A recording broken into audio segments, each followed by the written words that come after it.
Ce soir, à votre téléjournal, poursuite policière dans les rues de Québec, un suspect a été arrêté. Des sacs poubelles dans un CHSLD, un préposé aux bénéficiaires dénonce la situation et le Festival d'été de Québec dévoile sa programmation. Votre bulletin de nouvelles commence maintenant.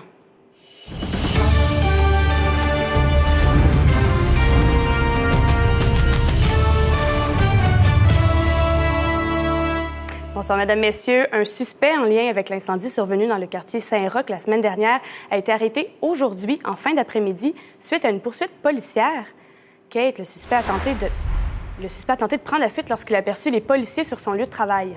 Oui, Maude, il s'agit de Julien Bouchard, un homme de 33 ans originaire de Québec qui pourrait être responsable de l'incendie qui a fait 2 morts la semaine dernière. L'homme était au travail cet après-midi dans un garage de la rue de la Pointe-aux-Lièvres lorsque les policiers sont arrivés sur place pour le mettre en garde à vue. L'homme a ensuite pris la fuite à bord de son véhicule pour se diriger vers l'autoroute Laurentienne en direction nord, puis sur le boulevard Jean Talon et finalement sur le boulevard Henri Bourassa dans Charlebourg. La poursuite a pris fin lorsque le véhicule du suspect a été embouti par une autopatrouille de la police et s'est ensuite retrouvé, est venu terminer sa course en fait là, dans le stationnement d'une épicerie Super C à Charlebourg. Heureusement, personne n'a été blessé. Le suspect a finalement été arrêté et devra comparaître demain au Palais de justice de Québec. Il fait face évidemment à plusieurs chefs d'accusation, dont homicide involontaire et conduite dangereuse. On rappelle que l'incendie qui a eu lieu la semaine dernière a coûté la vie à 2 personnes, en plus d'endommager fortement une bâtisse de 3 étages et de forcer l'évacuation en fait là, de plusieurs résidences aux alentours. On suit le dossier. Merci, Kate. Je vous en prie. Un homme de Lévis fait face à une poursuite après avoir publié des commentaires sur le groupe Facebook Camionneurs-Camionneuses du Québec 2.1. Kevin Parent est poursuivi en diffamation pour la somme de 75 000 $ par la compagnie Gauthier Ressources Inc. L'homme se serait rendu en octobre dernier sur le groupe de discussion comptant près de 25 000 membres et aurait écrit que la compagnie avait fait faillite dans le passé pour ensuite rouvrir sous un autre nom.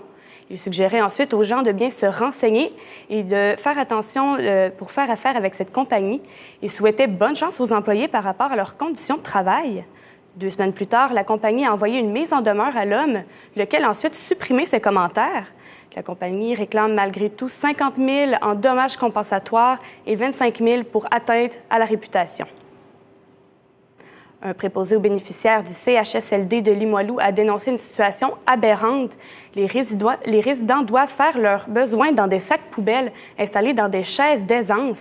Cette méthode de travail serait utilisée depuis plusieurs mois pour les patients en perte d'autonomie du 4e étage du centre d'hébergement.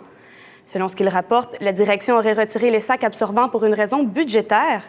Le problème avec ces sacs poubelles, c'est qu'ils ne sont pas aussi résistants et déchirent facilement, ce qui entraîne un risque élevé de contamination.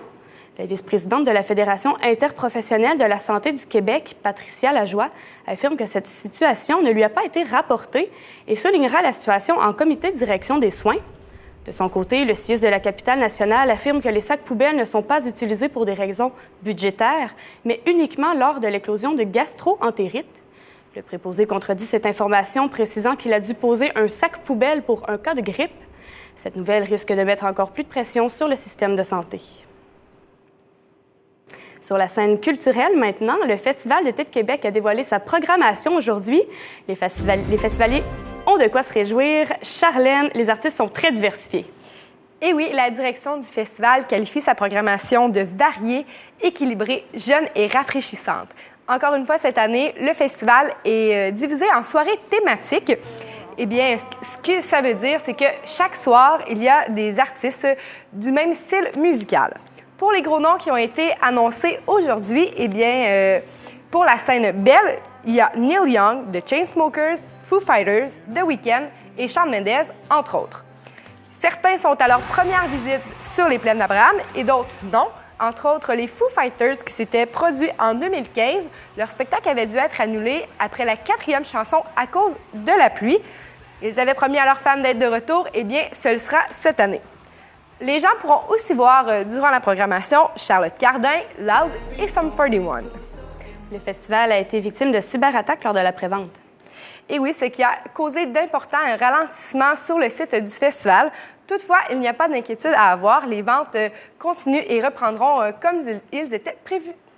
Merci Charlène, on se retrouve un peu plus tard pour la météo. À l'approche des élections provinciales, la CAQ espère percer dans les comtés libéraux de la région. François Legault était de passage à Québec aujourd'hui et a annoncé une candidature pour le comté de Vanier-les-Rivières. Olivier, le chef caquiste, a annoncé la candidature de Mario Asselin. Oui, c'est intéressant d'analyser ce qui se passe présentement à Québec. Les sondages favorables incitent la CAQ à présenter un nouveau candidat comme Mario Asselin. Mario Asselin, c'est un ancien directeur d'école. Il a œuvré dans nombreuses années dans le domaine de l'éducation. Il est aussi un ancien collaborateur au Journal de Québec. Il a écrit des chroniques dans les Spin Docteurs. Plus récemment, il était organisateur en chef de la CAQ pour l'Est du Québec. Ses priorités pour le comté sont augmentation d'une autonomie pour les écoles. Et François Legault se montre aussi ouvert à un projet de tramway. Présentement, il regarde les possibilités, mais il n'a pas voulu s'avancer. Parfait, on suit le dossier. Merci, Olivier. C'est la fin de l'aventure pour le groupe J'ai ma place après 10 ans d'existence. Le groupe qui a contribué pour 17 millions à la construction du centre Vidéotron a remis un dernier chèque de 460 000 à la Ville de Québec pour les dernières sommes recueillies avec la vente des sièges. L'initiative avait été lancée par le comptable Mario Bédard, qui avait eu l'idée de faire participer la population de Québec pour la construction d'un amphithéâtre dans la capitale. Le maire Régis Labaume a annoncé que les 460 000 $ serviront à bonifier la zone de commémoration à la place Jean-Béliveau.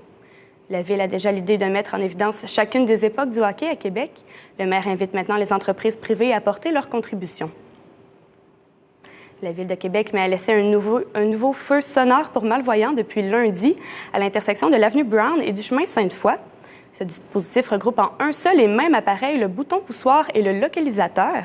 Il est installé afin de voir si l'appareil est plus efficace que ceux déjà en place sur le territoire, dans le but d'être éventuellement remplacé. Rappelons qu'on compte environ 160 intersections équipées d'un signal piétonnier pour les malvoyants à Québec. Le dispositif sera testé jusqu'au 15 mars avant qu'il soit démantelé. Les usagers sont invités à faire un essai afin de donner leur appréciation. Le service du transport et de la mobilité intelligente rédigera ensuite un rapport dans lequel il recommandera ou non à la Ville de procéder à l'achat du feu sonore. À l'international maintenant, le suspect de la fusillade survenue dans une école secondaire de Floride le 14 février dernier, Nicholas Cruz, a aujourd'hui été accusé de 17 meurtres au premier degré. Ces chefs d'accusation pourraient lui valoir la peine de mort s'il est reconnu coupable. L'avocate de l'aide juridique qui représente l'accusé a fait savoir que son client est prêt à plaider coupable si le procureur renonce à demander la peine capitale. Le procureur du comté n'a pas encore fait connaître ses intentions de réclamer la peine de mort ou la prison à perpétuité. Selon les autorités, l'accusé de 19 ans est détenu en isolement. Le nord-est des États-Unis a reçu d'importantes accumulations de neige causant l'annulation de près de 2500 vols dans les aéroports de la région de New York, des accidents routiers et des coupures d'électricité pour des milliers de foyers. Le blizzard et les 30 cm de neige ont d'ailleurs forcé l'État du New Jersey à déclarer l'état d'urgence. Rappelons qu'une tempête avait déjà balayé le nord-est des États-Unis vendredi dernier, causant 5 morts. La neige devrait cependant arrêter et l'état d'urgence du New Jersey devra être levé cette nuit. Plus près de chez nous maintenant, les Remparts de Québec prennent la route vers l'Abitibi. Ils affronteront les Huskies de Rouyn-Noranda demain et les Foreurs de Val-d'Or le soir suivant. Il reste encore 5 matchs avant la fin du calendrier régulier et les Remparts sont 8e au classement régional. Les Remparts souhaitent grimper dans le classement. Il s'agit probablement de leur meilleur moment en saison avec 13 victoires sur leurs 15 derniers matchs. Bonsoir Charlène, la neige continuera de tomber ce soir et demain. Et oui, pour ce soir, eh bien, ce sera des petits flocons un peu partout à Québec. Alors, ça sera un maximum de -5 pour Baie-Saint-Paul, un maximum de -3 pour Québec, -4 pour Montmagny et -4 pour Saint-Georges. Pour demain, cette fois, eh bien, ce sera des températures un peu plus chaudes avec 0 à Baie-Saint-Paul, 1 à Montmagny, 2 à Saint-Georges et 1 à Québec. Pour le reste de la semaine, eh bien, on attend du beau temps avec du soleil samedi 1 degré et dimanche 3 degrés aussi. Merci, Charlène. C'est ce qui fait le tour de l'actualité. Au nom de toute l'équipe, merci d'avoir été avec nous. On vous retrouve demain. Passez une belle soirée à notre antenne.